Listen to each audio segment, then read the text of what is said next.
le thème, c'est les enfants. Les enfants, beaucoup de choses à dire sur les enfants.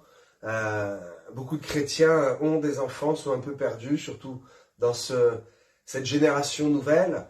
D'autres chrétiens ont des enfants un peu plus vieux, et puis finalement, ont toujours un problème avec cette éducation qui est difficile maintenant de donner des vraies valeurs. Donc je vais vous éclairer un petit peu, et j'ai choisi quelques versets pour apporter un éclairage nouveau sur ce thème. Donc profitez bien de ces 30 petites minutes qui vont vous être accordées pour vous apporter quelques solutions et quelques réponses quant à la gestion et à l'éducation selon la parole de Dieu de nos enfants. Parce qu'il est très important de les éduquer selon nos propres valeurs, sans les forcer, bien entendu, mais en présentant. Et lorsque, je le dis souvent, à chaque fois même que je fais une présentation d'enfants, je dis que c'est une bonne chose, parce que la présentation d'enfants n'est pas le baptême, n'est-ce pas? Ce n'est pas un certificat pour le salut ou un certificat de bonne conduite à venir, comme certains baptisent les enfants. Et malheureusement, on constate qu'à l'âge adulte, ces mêmes enfants ne veulent pas entendre parler de Dieu parce qu'ils sont autosuffisants et ils disent « j'ai été baptisé étant enfant, cela me suffit ». D'autres sont même carrément contre parce qu'ils disent « on m'a forcé ». Et donc maintenant, je ne veux plus entendre parler de Dieu. Donc nous ne baptisons pas les nouveau-nés, mais nous les présentons à l'image de Jésus qui a été présenté par ses parents au 8e jour. Et je m'aperçois réellement que lorsque les enfants sont présentés à Dieu, eh bien, lorsqu'ils arrivent à l'âge de raison, qu'on leur propose l'évangile, naturellement, cela est tellement naturel pour eux, ils acceptent et ils sont même demandeurs. Voilà. Nous allons commencer, il est 19h03, 19h04, voilà, le timing est bon. Donc, le thème ce soir, c'est les enfants. Alléluia. Je vais prendre ce verset que tout le monde connaît, laissez venir à moi les petits-enfants. Marc, chapitre 10, verset 14. Jésus, voyant cela, fut indigné et leur dit, donc Jésus qui parle à ses disciples, qui voient les enfants approcher, les disciples pensent que Jésus a autre chose à faire et doit s'entourer de personnes plus importantes et des gens notables. Ils n'ont pas encore bien tout saisi les principes de l'évangile. Et Jésus les reprend et leur dit, « Laissez venir à moi les petits-enfants et ne les empêchez pas, car le royaume de Dieu est pour ceux qui leur ressemblent. » Il y aurait beaucoup de choses à dire, parce qu'effectivement, les enfants, dans le plus jeune âge, ont cette facilité, et c'est même parfois un peu étrange, cette facilité à capter le monde spirituel, à avoir un regard différent sur ce qui les entoure, parce que, j'en suis certain, pourquoi? Parce que le péché, tout simplement, ne les a pas encore touchés. Ils n'ont pas encore la souillure du péché conscient. Donc, ils ont un regard sur le monde différent, et je suis même certain, j'en suis persuadé, que les enfants, peut-être âgés de 3 mois à 6 mois, lorsque la vue commence à se développer, et tous les jeunes parents l'ont constaté, n'est-ce pas? Les enfants, parfois, ont le regard qui s'échappe, et on a pour bonne habitude de dire « Oh, il regarde un ange ». Mais je vous le dis, il y a de grandes chances que cela soit une réalité. Les enfants ont une perception du monde spirituel qui est complètement différente. Ça, c'est pour le bon côté, ils voient les anges. Mais tout à l'heure, je parlerai d'un autre personnage qui fait très très peur aux enfants, et cela fait rire les parents. Et, oh, on en rigole, on prend des photos un peu rigolotes de tout ça. Mais je suis attristé de voir chez les chrétiens nombre de parents qui font cela. Je vous en discuterai tout à l'heure, et cela fera partie du chapitre, pour terminer, attention aux dangers qui guettent nos enfants, dans nos assemblées, dans nos milieux chrétiens, mais surtout plus dans le monde. Amen. Alors, je vais prendre 2 versets que je vais mettre en relation pour commencer à éveiller un certain intérêt chez les parents. Bien. Proverbe, chapitre 22, verset 6. Je vais le lire parce que je dis toujours, citer un verset de tête, c'est très bon, hein, c'est très très bien, on a une bonne mémoire, oh là là. Mais lorsqu'on ouvre la parole de Dieu et qu'on lit le verset, déjà, il n'y a aucune erreur, parce que parfois un mot peut être très trompeur, premièrement, et deuxièmement, on active la puissance de la parole de Dieu. Donc, je vais lire pour vous Proverbe 22, voilà, j'y suis. Proverbe 22, verset 6. C'est bien cela? Euh,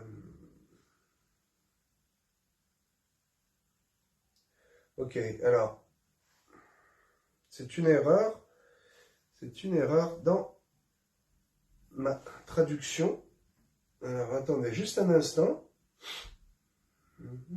Confie-toi, il n'était pas confus. Oui, ok, je vais vous lire.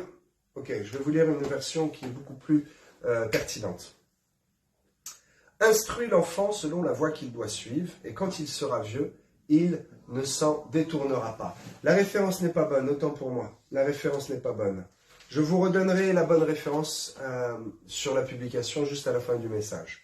Donc c'est dans Proverbe. Il est écrit « Instruis l'enfant selon la voie qu'il doit suivre, la voie de Dieu, et quand il sera vieux, il ne s'en détournera point. » C'est-à-dire que si on donne une instruction biblique, si on élève les enfants selon la parole de Dieu, naturellement, lorsqu'il grandira, il ne s'en détournera point. Et donc je mets en relation, alors je vais bien vérifier mes références cette fois, je vous demande pardon, je me trompe rarement, je crois que je ne me suis jamais même trompé dans les références.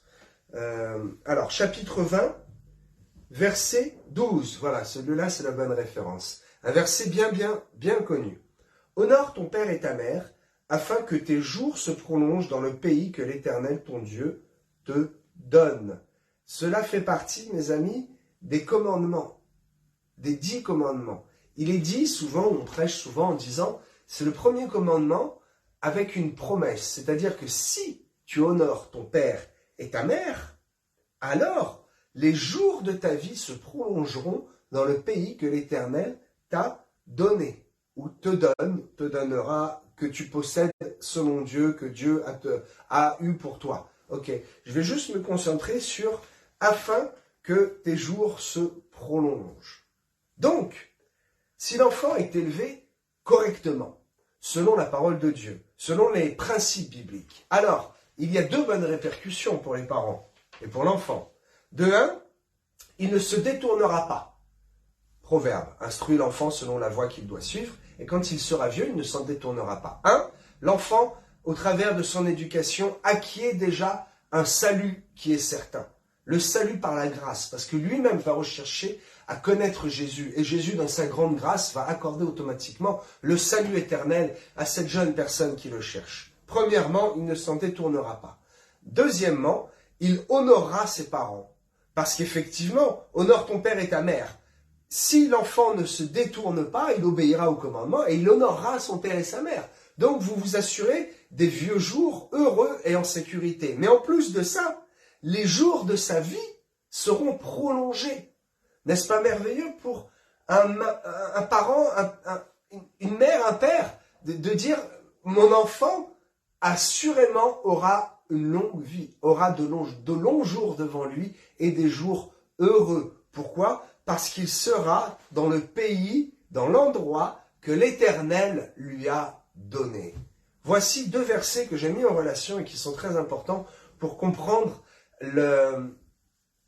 que ce n'est pas une option pour nous chrétiens que de dire on lui laisse le choix, s'il veut dormir le dimanche, il dort, on n'impose pas, on ne va pas prier devant lui de peur que ça le dérange. Non, mes amis, si c'est cela, vous faites fausse route, je vous le dis. Ce n'est pas une question d'imposer, c'est une question d'avoir une autorité. Vous êtes l'autorité dans le foyer, ce n'est pas l'enfant qui marche sur ses parents, n'est-ce pas ? Nous allons le voir, parce que ce n'est pas seulement ce que je pense, je le pense. Parfois, je prêche des choses qui sont écrites dans la Bible et je me prêche à moi-même et je change ma mentalité et ma façon de penser parce que je rentre dans les profondeurs et je me dis, ok Jean-Charles, tu sais, tu as encore des choses à apprendre et ok, il faut changer un peu cette mentalité et le comportement parce que la parole de Dieu me l'indique et la parole est bonne. Bien, mais cette chose-là, j'en suis persuadé depuis très longtemps. L'éducation et la correction, je parle de correction, il n'est pas question d'élever l'enfant à la badine ou à la ceinture ou de lever la main dessus à outrance, certainement pas. Je parle d'une correction spirituelle et morale, de corriger lorsque, il y a une expression, on dit corriger le tir, n'est-ce pas? De corriger lorsque l'enfant grandit d'une façon qui n'est pas bonne. Il ne faut pas le laisser faire. La correction et l'éducation est essentielle.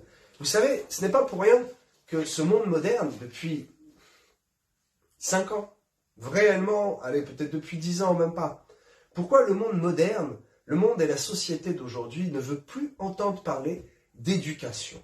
Pourquoi on a interdit la fessée? Oh Seigneur, il n'y a pas besoin de fessée pour élever un enfant, certainement pas. Mais ça fait partie des outils pédagogiques. J'ai souvenir de ma toute petite, la première fessée, ça a été une fessée pédagogique. D'ailleurs, il n'y en a jamais eu d'autres. J'ai tapé très fort dans mes mains, je lui ai dit, maintenant tu vas écouter papa. Tu te tais, c'est un caprice. Et j'ai tapé fort dans les mains. Oh, l'enfant s'est calmé et elle s'est dit, oh, il y a une autorité. L'autorité du père est là. Et l'autorité de la mère doit être là aussi, différente, dans l'amour, dans la compréhension. Mais le parent doit savoir rester ferme et ne pas céder aux tentations modernes qui, je l'avoue et je vous l'accorde, sont bien plus nombreuses qu'il y a quelques années. Il est bien plus difficile aujourd'hui d'élever un enfant dans le droit chemin qu'il y a encore 10 ans, simplement 10 ans. Et donc, j'en reviens à mon thème, la société ne veut plus de cela, parce que la société est en train d'appeler mal ce qui est bien, vous connaissez le verset, et bien ce qui est mal. Parce que la société veut une future génération qui n'a plus aucune règle, qui n'a plus aucun repère, qui n'a plus aucune balise sur son chemin et qui est complètement perdue. Pourquoi? Afin de dire à cette nouvelle génération, hey, nous sommes le gouvernement mondial, nous sommes le chemin qu'il faut suivre, nous sommes le secours, c'est nous qu'il faut suivre. Et là, il sera trop tard parce qu'ils ne voudront plus suivre le vrai chemin, le chemin de la vérité et de la vie, le chemin de Christ. Ils voudront suivre le chemin du monde. Ils n'écouteront même plus leurs parents. Parce que vous savez, un enfant, c'est naturel. C'est comme une plante. Un enfant grandit naturellement vers le vice, vers le mal. Tout petit, ils n'ont pas conscience du péché. Mais un enfant de 2 ans, cela commence. Un enfant de 2 ans, lorsqu'il sait que c'est mal, tout de suite, il va regarder papa ou maman, ou le grand-père ou grand-mère, ou le frère, la sœur à côté, et il va attendre un retour. Et s'il n'y a pas de retour, l'enfant va se dire, ok, je peux faire ça. Et alors que l'enfant, quand il fait quelque chose de bien, regarde d'une manière différente pour attendre une félicitation. Mes amis, la connaissance du bien et du mal nous est donnée depuis le plus jeune âge. Depuis que nous commençons à avoir une conscience et commençons à décider de nos actes. Je parlais tout à l'heure des nouveau-nés, des tout-petits de 3 à 6 mois qui ne décident pas tout à fait de leurs actes encore. Ils ont encore en eux une grande innocence et c'est pour cela qu'ils sont très très sensibles au monde spirituel, au monde de l'esprit. Donc, les parents doivent impérativement ne jamais baisser les bras et persister dans l'éducation physique, statutaire, j'en parlerai tout à l'heure, et spirituelle de leur cher bambin. Alors, je parlais du tuteur tout à l'heure, et c'est un bon exemple, parce que pédagogos, voilà, le mot m'avait fait rire à l'époque, en grec, tuteur se dit pédagogo, il y a un S à la fin, il ne se prononce pas. Donc, pédagogo, qui veut dire la pédagogie. Le tuteur, c'est comme une pédagogie, un pédagogue. Il est écrit que la loi hébraïque était comme, je crois que c'est dans Galates, était comme un tuteur. C'est dans Galates chapitre 3. Galates chapitre 3, j'en suis sûr de ma référence. La loi hébraïque était donc comme un tuteur, comme un pédagogue pour le peuple, parce que le peuple juif à l'époque était spirituellement d'un niveau assez bas. La foi était toute différente parce qu'ils vivaient dedans, ils avaient les preuves de la foi lorsqu'ils ont marché dans le désert. Et puis ensuite, eh bien, les sacrificateurs étaient là, le peuple lévite était là, les entourait, et ils étaient baignés dans ce mouvement constant de la foi, sans vraiment avoir besoin de doute. Et donc, ils pratiquaient la foi plutôt par habitude et par réglementation. Mais Jésus est venu changer cela pour leur démontrer son grand amour et que la loi était comme un tuteur pour accompagner le peuple juif jusqu'à une grandeur spirituelle plus grande, jusqu'à ce qu'il ait une maturité pour lui-même faire ses propres choix et de décider de suivre Christ ressuscité, n'est-ce pas? Donc, on comprend que les règles qui nous sont imposées quand on est enfant, les règles que nous imposons à nos enfants sont comme un tuteur, et quand l'enfant grandit, le tuteur n'a plus son rôle. Et le tuteur, eh bien, devient bon. L'enfant dit, oh, mais finalement, toutes ces règles étaient bonnes. Comme le peuple hébraïque a dit, toutes ces règles nous ont permis, pendant toutes ces années, quand même, de nous maintenir. Mais aujourd'hui, nous avons compris, donc, toutes ces règles, ce n'est pas qu'elles ne sont plus utiles, mais elles sont évidentes. Je n'ai pas besoin d'entendre et de lire « tu ne tueras point ». C'est évident pour moi. Je n'ai plus besoin d'entendre cela. Respecte ton père et ta mère. Je les respecte, je les aime beaucoup et je continue à les servir et à les honorer et à écouter lorsqu'ils me disent quelque chose. Parce que c'est naturel, parce que j'ai été éduqué, j'ai eu un bon tuteur dans mon éducation. Ok, je fais attention au temps, je ne veux pas trop dépasser le temps et j'ai souvent tendance à parler beaucoup. Parce que vous savez, c'est l'homme de Dieu qui parle, l'homme de la parole. Dans Galates, chapitre 3, je vous le lis. Galates, chapitre 3, versets 20-24. Je vais vous retrouver ça tout de suite.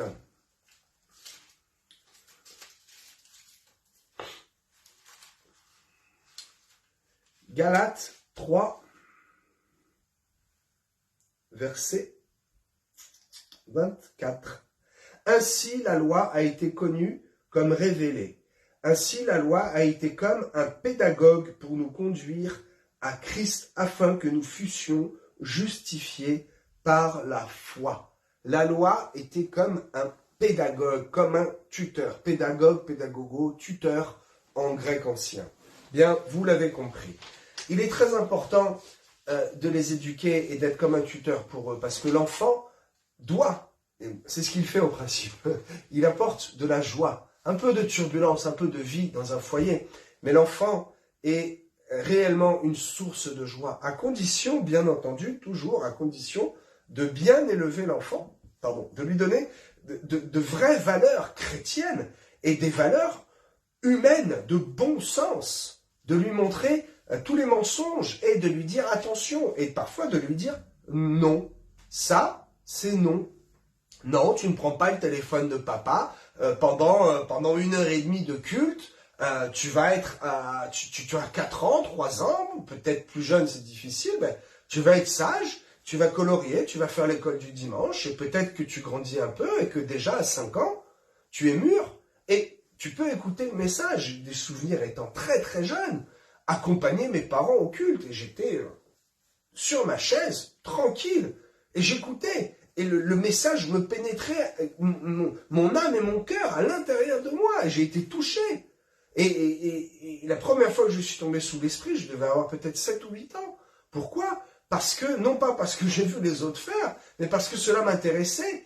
Et donc, j'ai ouvert mon cœur. Pourquoi cela m'intéressait? Hey, d'où vient la foi? La foi vient de ce que l'on entend. Si vous ne laissez pas vos enfants entendre, si vous les laissez sur les tablettes, sur les dessins animés pendant le culte, comment vont-ils entendre et percevoir la réalité de l'évangile? Quand j'étais jeune, que j'étais fatigué, je posais mes genoux, ma tête sur les genoux de ma maman et je m'endormais. J'écoutais inconsciemment le culte et les louanges et cela rentrait. Et ma foi a été activée de cette manière. Bien.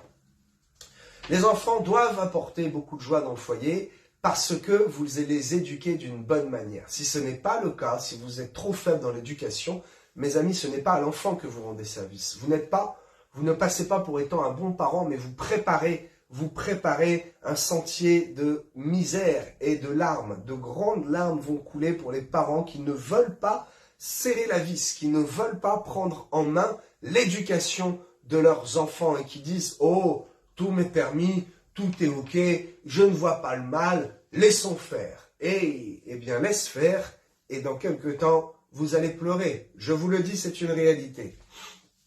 Les enfants doivent vraiment être au milieu du couple. Les enfants sont vraiment d'une grande importance. Certains diront, les psychologues, certains diront c'est le moteur du foyer. Parce que parfois il y a un peu d'orage. Mais quand l'enfant est là, on essaie d'oublier un peu les disputes et l'orage pour faire bonne figure devant l'enfant. Mais cela est bon parce que finalement, au bout d'un moment, quand on laisse l'orage lointain, il ne revient pas. Et c'est l'enfant qui inconsciemment a réussi à faire passer l'orage et à réunir ses deux parents. Et les parents se regardent et disent, bon, allez, on n'oublie pas devant l'enfant. Et pour l'enfant, eh bien les parents eux-mêmes vont faire un effort de comportement, voyez-vous, parce que l'enfant, c'est la promesse, la merveilleuse promesse, c'est ce que nous devons faire. Nous devons nous multiplier. Allez et multipliez-vous. Et vous, soyez féconds et multipliez.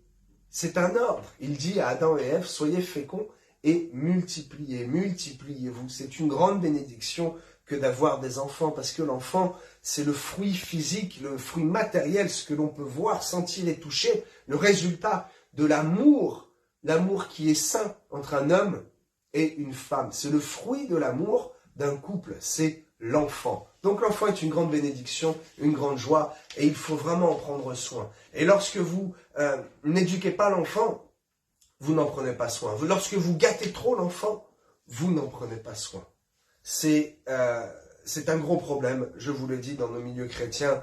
Beaucoup de parents ne veulent plus éduquer leurs enfants, ont baissé les bras, ou sont perdus et disent « mais je ne vois pas où est le mal, c'est bien ce que je fais. » Non, mon ami, ce n'est pas bien. Lisons un verset concernant Jésus lui-même dans Luc chapitre 2, verset 52. Du coup, je vais vérifier toutes mes références. Luc chapitre 2, donc là déjà on est bon, c'est sûr. Verset 52.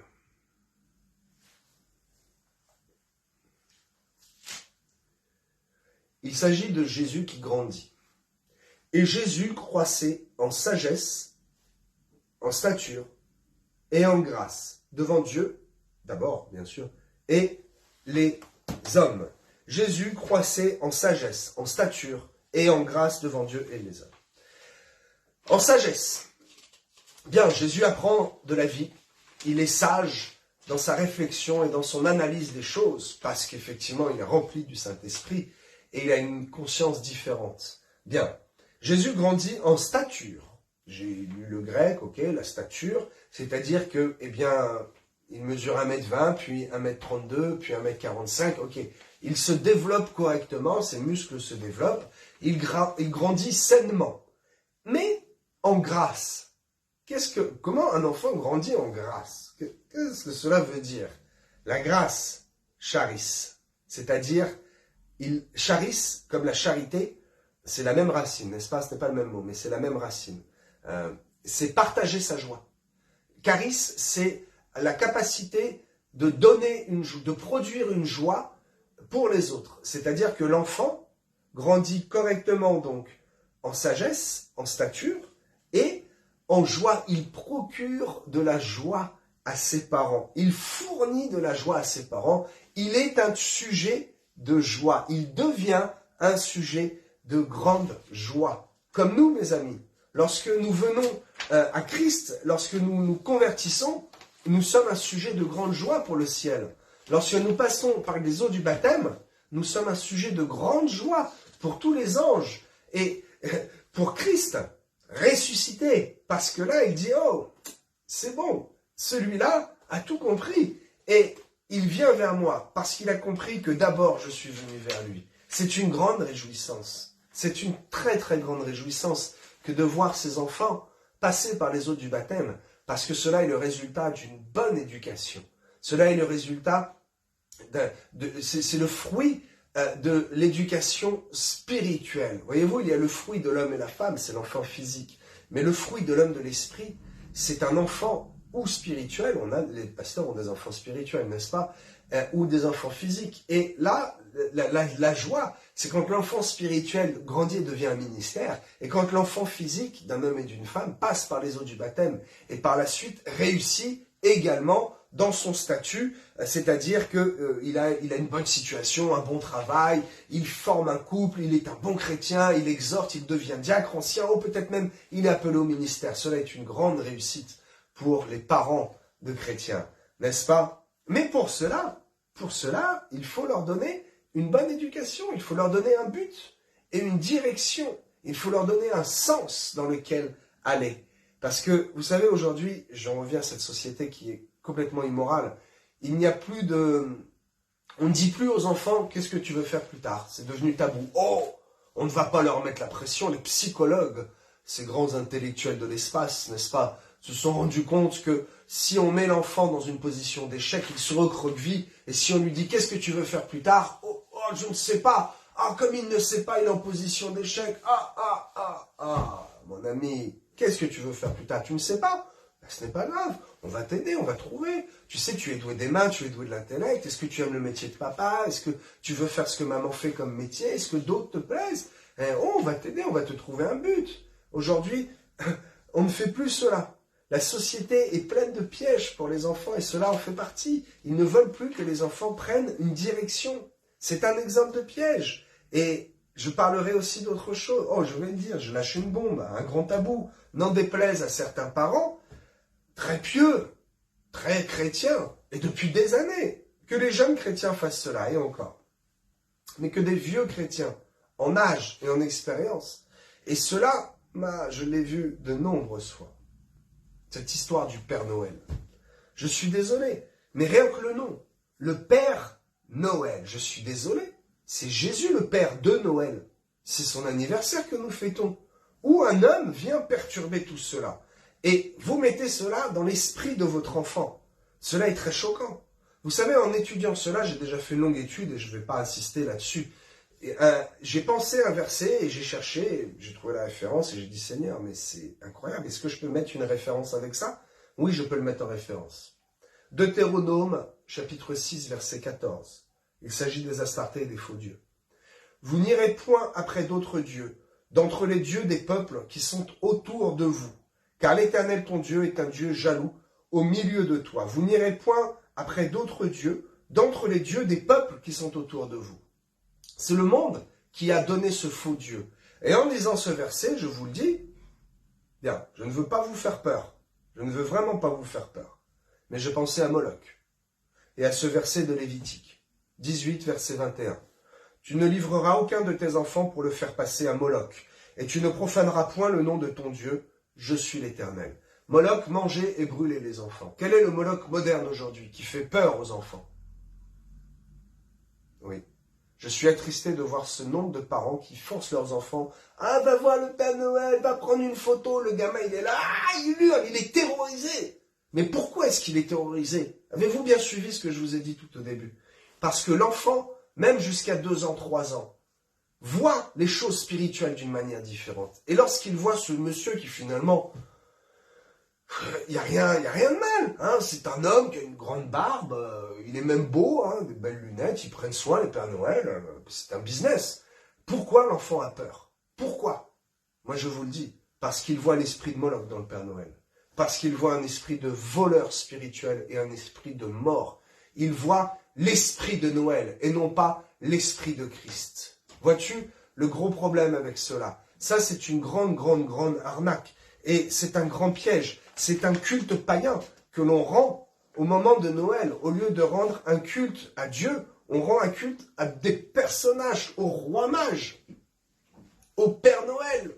Certains même, et chez les chrétiens, appellent le monsieur ou le père fouettard. Ils se substituent à leur autorité parce qu'ils ne veulent plus avoir d'autorité. Oh, tu n'es pas sage, le Père Noël ne passera pas. Hé, ma fille, tu n'es pas sage, il va y avoir des conséquences. Tu vas être puni. Tu vas faire pleurer papa et maman. Tu me rends triste. Peut-être même, je vais enlever les cadeaux. C'est moi l'autorité. C'est maman l'autorité. Ce n'est certainement pas quelqu'un d'autre. Bref, j'ai fait un message très poussé sur le Père Noël avec le livre de vie, l'habit rouge, etc., etc. Voilà. Donc tout cela, c'est les pièges de la société. Il y en a encore d'autres, vous savez. Bien, tant pis, je suis à l'antenne, mais je n'ai pas peur. Vous savez, ce gros problème, et je vais éveiller quelque chose en vous, ce gros problème de l'éducation nationale. Quoi ? Pourquoi cela ne s'appelle-t-il pas apprentissage national? C'est moi qui éduque mon enfant. Ce n'est pas autrui, ce n'est pas à l'État d'éduquer mon enfant. L'État l'instruit, mais l'État ne l'éduque pas. Quel grand piège! Ces pièges des... Je vais accélérer parce que réellement, je m'en doutais, j'ai déjà dépassé le timing.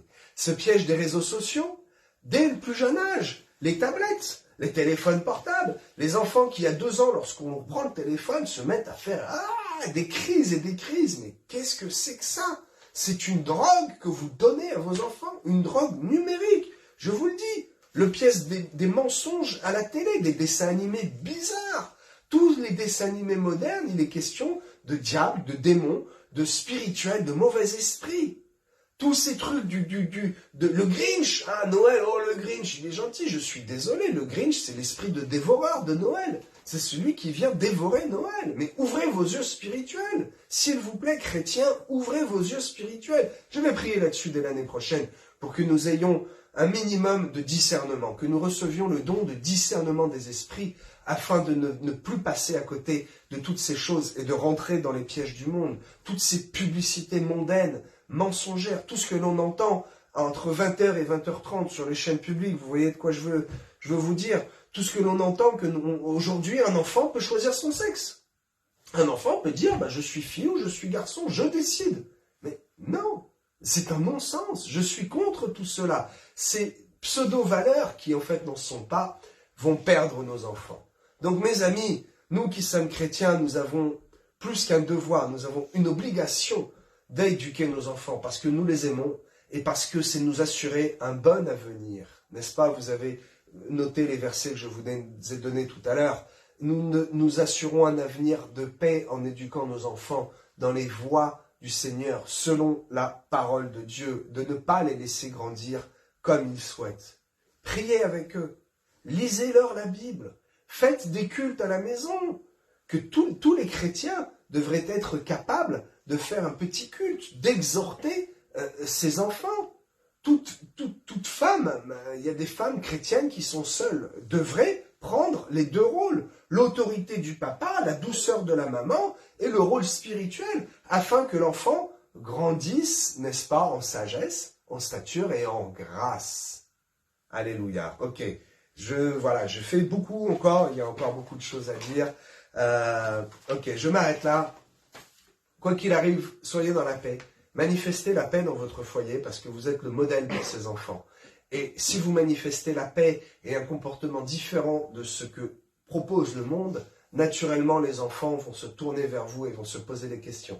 Et lorsque vous allez les éduquer selon la parole de Dieu, ils ne seront pas rebelles. Tout est écrit dans la Bible. Lisez, priez, méditez la parole de Dieu. Merci Père pour ce message. Seigneur, réveille et éveille les consciences, les cœurs, l'esprit de tes enfants. Le monde est perdu et nous prêchons la bonne nouvelle du salut afin que le moins possible se perde.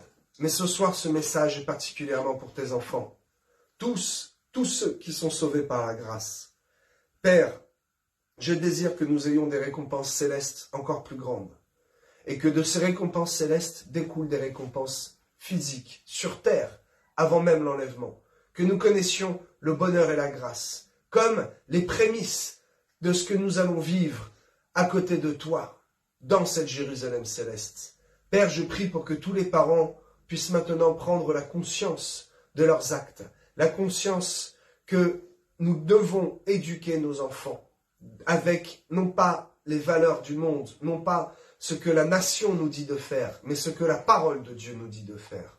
Ce que notre cœur, selon toi, le cœur de chrétien, le cœur qui a accepté le Saint-Esprit, nous dit de faire, afin que nos enfants demeurent dans la paix, afin qu'ils acceptent ta parole, qu'ils soient un sujet de nous, de grâce et de joie pour nous, les parents, afin qu'ils ne se mêlent pas au monde et qu'ils ne soient pas tentés d'aller adorer des dieux païens, de se tourner vers les choses du monde et vers la perdition, afin qu'ils acceptent naturellement le salut par grâce, afin qu'ils acceptent de reconnaître que tu es mort et ressuscité pour nous.